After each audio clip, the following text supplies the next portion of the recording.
整豉油雞到底係先飛水定直接落鑊焗呢？嗱，整豉油雞如果你直接落鑊焗嘅話，真係笑甩人隻大牙啦！作為一個廣東人啊，如果你連豉油雞都學唔識啊，咁真係生嚿叉燒啊好過生你咯！唔好以為豉油雞好難整啊！今日我嚟教大家整一道味道好特別嘅有椰子香味嘅秘製豉油雞。同你以往食過嗰啲豉油雞都唔同，花幾分鐘時間學識呢一道五指毛肚豉油雞啦。屋企有個電飯煲整得到噶啦，做法非常之簡單，整出嚟嘅味道呢，比出面買嗰啲更加之要好食，包你老公同小朋友都爭住嚟食噶。如果話你以前整出嚟啲豉油雞，一係就甩皮甩骨，一係就硬邦邦，個味道要麼就淡茂茂，要麼就鹹到你阿媽都唔認得，俾你屋企就旺財都唔食啦，啲細佬哥同老人家又點會中意食啊？今日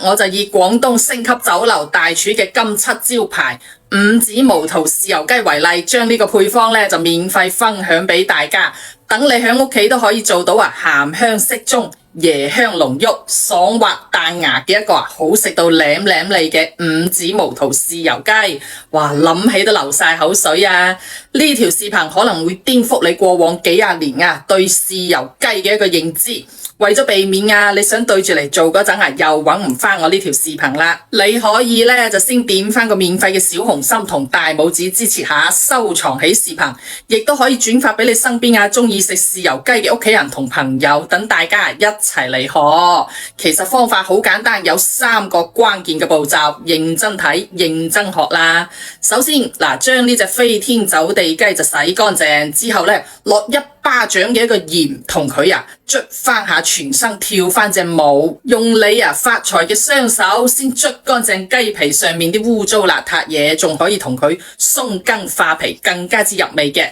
之後就將佢沖洗乾淨，用半隻甜過初戀嘅一個過期檸檬捽勻佢全身。咁樣做嘅好處呢，係去腥增香嘅同時增加一層檸檬嘅清香。第二步拎起一壺滾水，兜頭兜面淋落隻雞身度，令啲雞皮收縮緊緻，呢個係雞皮 Q 彈爽脆嘅關鍵嚟嘅。第3步重頭戲嚟啦，五指毛肚豉油雞好唔好食？關鍵就係呢一個五指毛肚粉啦，佢係我哋粵菜大師傅用五指毛肚研磨成粉同你調配出嚟嘅。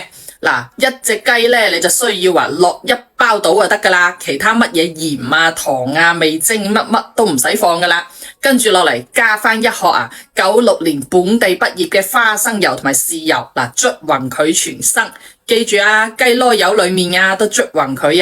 然後呢，等佢靜靜雞瞓翻半個鐘，養足個精神之後，響你屋企個祖傳電飯煲底度搽翻一層油，鋪翻一層薑蔥防止黐底。醃好嘅雞成隻擺落去，啲醬汁唔好嘥，全部都倒晒落去，按翻個煮飯鍵，大概30-40分鐘之後就有得食噶啦。關鍵就係呢一個五指毛肚豉油雞係經過我哋酒樓無數客戶一致好評先調配出嚟嘅一個黃金比例，整出嚟嘅呢個豉油雞顏色真係非常之靚仔，椰香味濃郁，鹹香度咯又啱好。好多顧客嚟到我哋酒樓食完呢個五指毛肚豉油雞之後，都要帶翻3-5包呢個五指毛肚粉翻屋企嘅。如果話你從來都冇落過廚，自己喺屋企都可以做到色香味俱全，清香爽脆，鮮嫩多汁，好食到不得了嘅一個五指毛肚豉油雞